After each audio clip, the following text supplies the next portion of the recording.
سر resolution present کرنے سے پہلے میں ایسے چند معروضات اس ہاؤس کے سامنے رکھنا چاہتا ہوں. نحمدہ و نصلی علی رسولہ الکریم، اما بعد فاعوذ باللہ من الشیطان الرجیم، بسم اللہ الرحمن الرحیم. آج جس ہاؤس میں جب کاروائی کا آغاز ہوا تو ایک نعت شریف پڑھی گئی جس کے چند اشعار میں دہرانا چاہتا ہوں، کیونکہ یہ کئی دفعہ رجسٹر نہیں ہوتا، ہم گپوں میں لگے ہوتے ہیں اور نہیں دیکھ رہے ہوتے کہ کیا الفاظ ادا کیے گئے. نعت شریف کی بات کر رہا ہوں، اس میں اگر کوئی اختلاف ہے تو آپ بتا دیں، نہ کریں، مناسب نہیں ہے، اس طرح مناسب نہیں ہے، مناسب نہیں، نہ کریں. دیکھیں آپ کے ابھی ممبران نعت شریف کی بات کر رہا ہوں. پلیز یہ سیریس لیں ہاؤس کو. پورے قد سے جو کھڑا ہوں تو یہ تیرا ہے کرم، مجھ کو جھکنے نہیں دیتا ہے سہارا تیرا. ایک بار اور بھی طیبہ سے فلسطین میں آ، راہ تکتی ہے مسجد اقصیٰ تیرا. تو یہ جو نعت شریف کے یہ شعر پڑھے گئے، ان کا مفہوم کیا ہے، ان کا مقصد کیا ہے؟ یہ ہمیں معراج شریف کی یاد دلاتا ہے کہ اس بابرکت سفر کا آغاز بیت المقدس سے ہوا تھا اور مسجد اقصیٰ سے اس کا آغاز ہوا تھا. مقصد یہ ہے کہ آج وہ رات تک رہی ہے مسجد اقصیٰ کہ جہاں پہ آج مظالم ڈھائے جا رہے ہیں، اور جب یہاں سے زندہ آباد مرد آباد کے نعرے اٹھتے ہیں، میں سیاست کو اتنا مقدس نہیں سمجھتا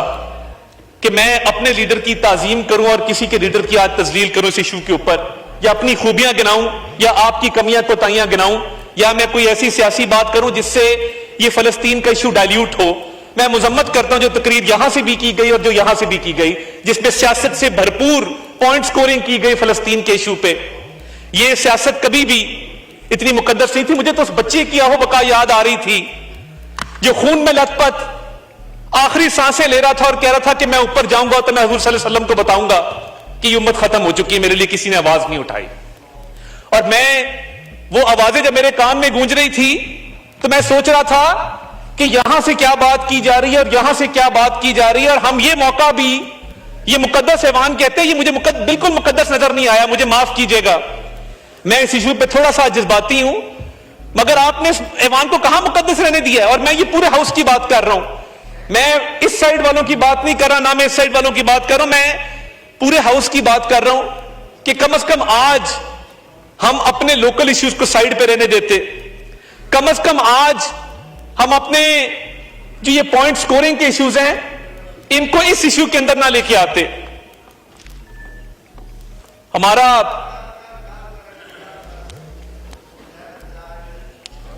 یہ رویہ ہے کہ میں حضور صلی اللہ علیہ وسلم کی بات کر رہا ہوں،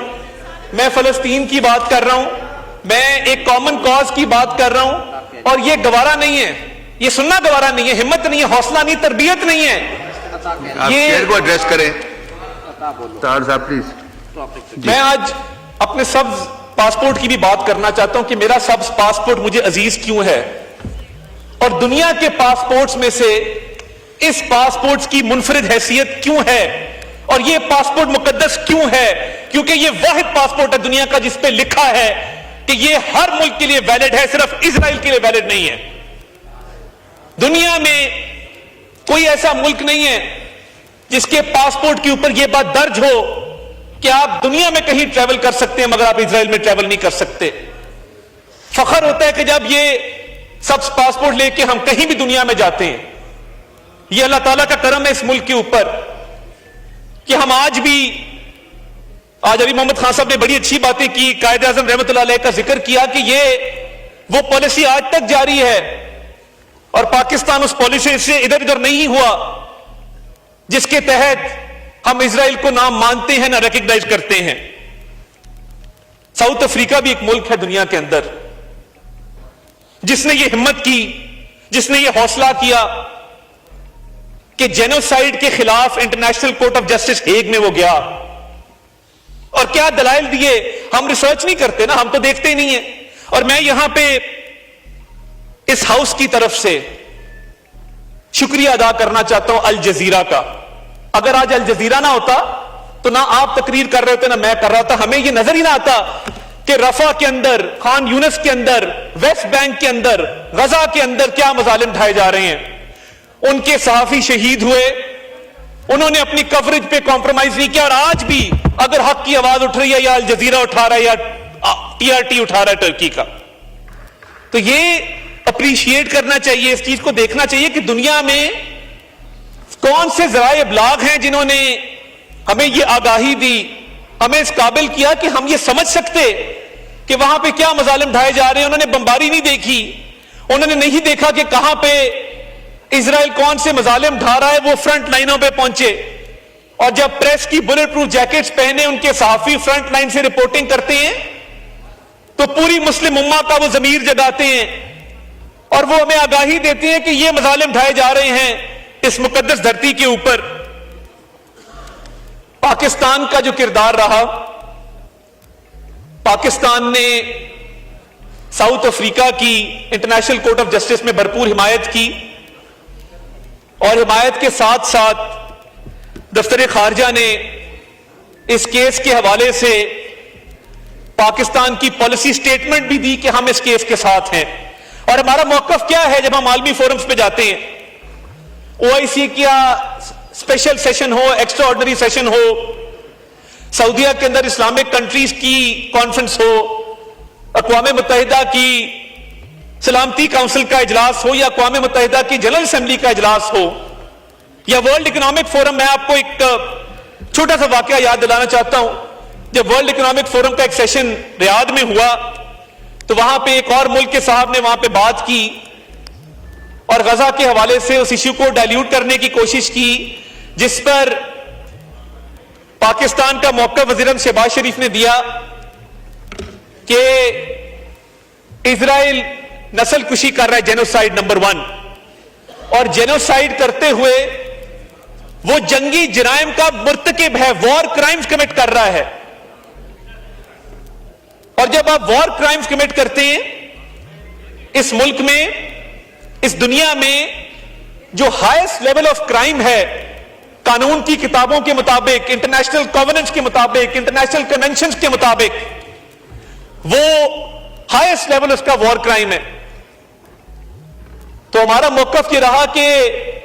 اسرائیل وار کرائمز بھی کمٹ کر رہا ہے, جینوسائیڈ بھی کر رہا ہے, اور جتنے عالمی قوانین ہیں وہ سب کی خلاف ورزی بھی کر رہا ہے. اور ہم کہتے ہیں کہ جو ایک انڈیپینڈنٹ سٹیٹ اسٹیبلش ہونی تھی پری 1967 بارڈرز پہ, جس کا کیپٹل بیت المقدس ہونا تھا, ہم اس موقف کی بھرپور حمایت کرتے ہیں. اور یہ جو خاموشی ہے کہ کوئی اس پر بات کرنے کو تیار نہیں, جو خاموش ہے وہ ان تمام جرائم کے اندر برابر کا شریک ہے, یہ ہمت رکھتے ہیں یہ بات کرنے کی جہاں بھی جاتے ہیں. پاکستان نے یہ دیکھا, اور یہ بہت سارے لوگوں کو نہیں پتا ہوگا کیونکہ ہم آپس کی سیاست میں لگے ہوتے ہیں, کہ فلسطین کے میڈیکل سٹوڈنٹس کو ایئر لفٹ کر کے پاکستان لایا گیا. مصطفیٰ صاحب بیٹھے ہیں, 200 سے اوپر سٹوڈنٹ پاکستان پہنچ چکا ہے, ہمارے میڈیکل کالجز میں زیر تعلیم ہے, اور ان کو ہاسٹل سمیت تمام فیسلٹیز مہیا کی جا رہی ہیں, کیونکہ وہاں پہ خدشہ یہ پیدا ہو گیا تھا کہ میڈیکل کالج کو بوم کیا جا رہا ہے, بالکل ڈسٹروائے کیا جا رہا ہے, تو کم از کم میڈیکل تعلیم اگر نہ جاری رہی تو وہاں پہ ڈاکٹرز ختم ہو جائیں گے, زخمیوں کا علاج کون کرے گا. تو پاکستان نے یہ احساس ذمہ داری کیا, اور میاں شہباز شریف صاحب نے اس کا انتظام کیا, اور وزارت صحت کا میں شکر گزار ہوں کہ اس وقت جو 200 سٹوڈنٹ فلسطین کا پاکستان میں موجود ہے وہ بڑا خوش ہے, ان کی بھرپور دیکھ بھال کی جا رہی ہے اور ان کو بہت لک آفٹر کیا جا رہا ہے. اس کے بعد امدادی سامان پہ میں آتا ہوں, اور آج شاید اس سیاسی جماعت کی اس ہاؤس میں نمائندگی نہیں ہے, اور شاید ہمارا سیاسی اختلاف بھی ہو بہت سارے ایشوز پہ, مگر میں الخدمت فاؤنڈیشن کو اور جماعت اسلامی کو خراج تحسین پیش کرتا ہوں, جنہوں نے کئی 100 ٹن امدادی سامان بھجوایا فلسطین کے اندر. وہ یہاں پہ موجود نہیں ہے, مگر بطور پاکستانی, بطور مسلمان میرے لوگوں نے مجھے اس ہاؤس میں بھیجا, میرا یہ فرض بنتا ہے کہ میں اس چیز کو اکنالج کروں. اور جب سامان بھیجنا تھا NDMA نے بھی اس نے اپنا کردار ادا کیا, حالات ایسے پیدا ہو گئے, میں اس ہاؤس کو اپرائز کرنا چاہتا ہوں کہ زمینی راستہ منقطع تھا. میں یہاں پہ اردن میں پاکستانی سفیر کا بھی ذکر کرنا چاہتا ہوں. میں مصر میں پاکستانی سفیر کا ذکر کرنا چاہتا ہوں جنہوں نے وہ ذرائع پیدا کیے کہ جب یہ امدادی سامان کئی ہزار ٹن جو پاکستان سے گیا ہے، جس میں پاکستان کی NGOs شامل ہیں، جس میں پاکستان کی حکومت شامل ہے، زمینی راستہ اس کا اختیار کیا گیا اردن کے ذریعے، مصر کے ذریعے، اور پاکستان چند دنیا کے ان ممالک میں شامل ہے جنہوں نے ہزاروں ٹن امدادی سامان اپنے فلسطینی بہن بھائیوں تک پہنچایا. اور یہ احساس ذمہ داری تھا کہ ہم اور کیا کر سکتے تھے کہ جس میں امدادی سامان کی ترسیل کو یقینی بنایا گیا. ایکسٹراڈنری ایفرٹ کی گئی. وزیر اعظم نے 3 اجلاس کیے جس میں ان دونوں ممالک کے سفیر آن لائن موجود تھے اور ان کو یہ ذمہ داری لگائی گئی کہ یہ سامان وہاں تک پہنچنا چاہیے.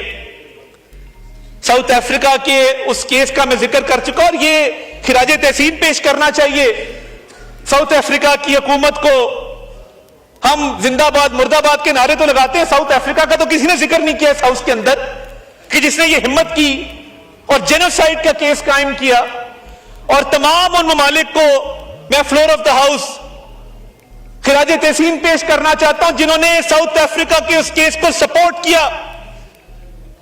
اسپین سے آوازیں اٹھیں، اسپانیہ کی زمین سے، اور انہوں نے بھرپور ساؤتھ افریقہ کے اس کیس کو سپورٹ کیا. تو یہ جو فلسطین کا کاز ہے یہ ہمارے لیے ہماری بقا کا کاز ہے. ہماری رگوں میں دوڑنے والا جو خون ہے،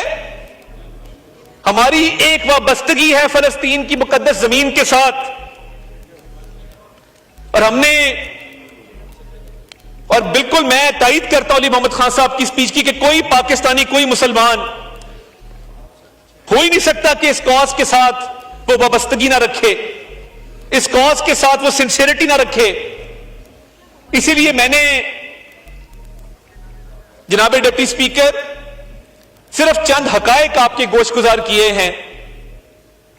اور میں آپ سے التماس کرتا ہوں کہ اس ایشو کے اوپر آج یہ ہاؤس جو ہے متحد ہو جائے، کوئی سیاسی بات اس پر نہ کریں. اور آج فلسطین کے مظلوم بہن بھائی، اور میں کوشش کروں گا کہ یہ جو آج کی کارروائی ہے اس کی ویڈیوز الجزیرہ کے ذریعے، مختلف ذرائع ابلاغ کے ذریعے ان تک پہنچائی جائیں تاکہ ان کو حوصلہ ملے کہ پاکستان بھی ایک ملک ہے، پاکستان میں بھی بسنے والے بہن بھائی میرے لیے، ہمارے لیے آج آواز اٹھا رہے ہیں. ان تک یہ آواز پہنچائی جائے گی اس ہاؤس کی، اور یہ آواز پہنچانے میں بطور وزیر اطلاعات میں اپنا کردار ادا کروں گا جس حد تک میں کر سکا. کیونکہ آج اس ہاؤس سے یونانیمس آواز جائے، متحد آواز جائے، یونیفائیڈ آواز جائے اور زوردار آواز جائے کہ ہم ہر حال میں، زندگی موت میں، اچھے برے موسم میں فلسطینیوں کے ساتھ ہیں اور ساتھ رہیں گے انشاءاللہ تعالی.